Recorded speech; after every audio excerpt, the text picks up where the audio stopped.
Thank you, Madam Speaker.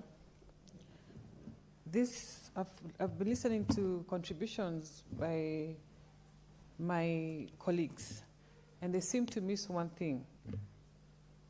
This amendment seeks to address the fact that despite Miraa being consumed every other day, because my colleagues seem to say based on the effects of Miraa on other people, so cathinone and cathin should not be removed from the schedule of being under banned substances in the Narcotics and Psychotropic Act, Madam Speaker.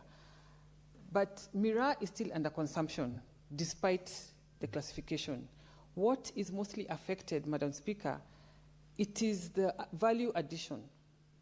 Because investors in this crop are not able to get licenses to add value to the crop because of the classification. As it stands, the consumption is still constant, but who suffers most is the people who want to add value.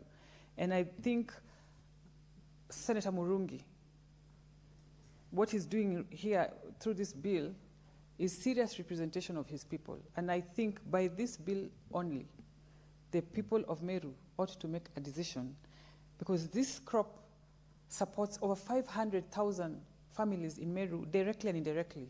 We have transporters, we have traders, and this is what forms the basis of their livelihood.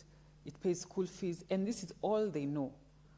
And Senator Murungi, by way of this amendment, is going to unlock another whole economic activity on the using this Miraa crop by value addition. You know, Jabba juice is being traded like it's an illegal trade right now.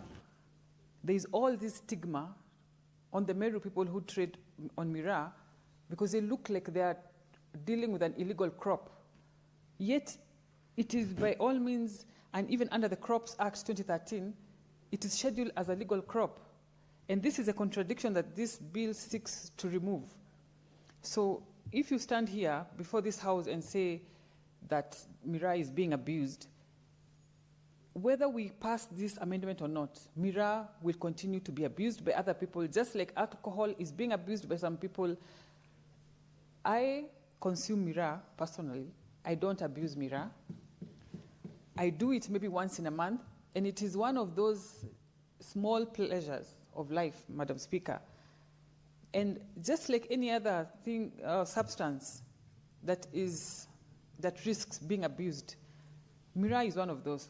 So I do not support that we should stand here today and list reasons why or how Miraa is being abused in some areas as reasons why we should not declassify cathinone and cathin from the narcotics and psychotropic substances, Madam Speaker.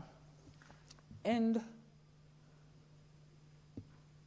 the World Health Organization, in their studies, they have clearly stated that it is not prone to abuse and the dependency is low. That is science, Madam Speaker. And if that's what science says, then it explains that those who are stuck in the habit are simply abusing it. I want to support, just based on the fact that it is a pillar, an economic pillar, particularly in Meru, in the Nyambene area, just on those grounds, that we unlock this value addition that they are seeking to be engaged in, because as of now, you cannot get licensed to process Miraa. You have to do it chini ya maji, so to speak. So this House must legislate with courage and with clarity. It is not about stories and experiences of those maybe jobless youth who fall victim to many other practices, which in the first place they should not even be engaging in, and unlock, as I have said before,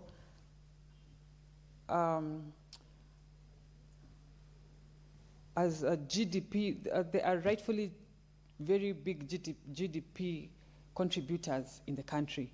On one hand, we support the crop and the trade.